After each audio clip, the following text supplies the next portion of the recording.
with us. Phillips Brooks said it this way. Maybe this is even more helpful for you. The true way to be humble is not to stoop till you are smaller than yourself. In other words, it means you're not trying to humble yourself with some self-abasement. It's not to sit there and just think about how terrible you are and how little you are. But it's to stand at your real height against some higher nature that shall show you what the real smallness of your greatness is. In other words, he says, take yourself at your best.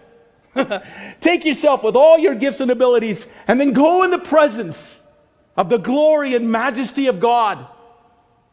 Stand with all that you boast in, and then stand before God and see how small, how incredibly insignificant is the best you have to offer.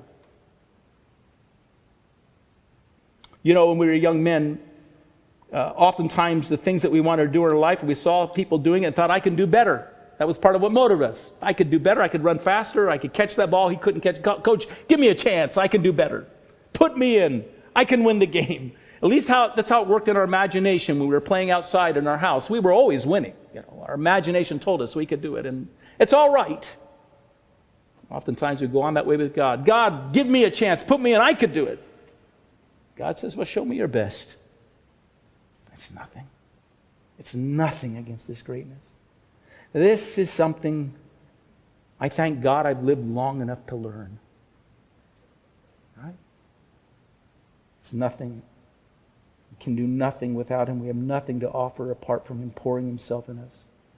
We become humble when we come before a holy God and see that all of our supposed greatness is a farce, a dry twig of self-righteousness that turns to dust in the flame of His holy presence. And we thank Him for it. Then let me be nothing, that I might have all things in you. Well,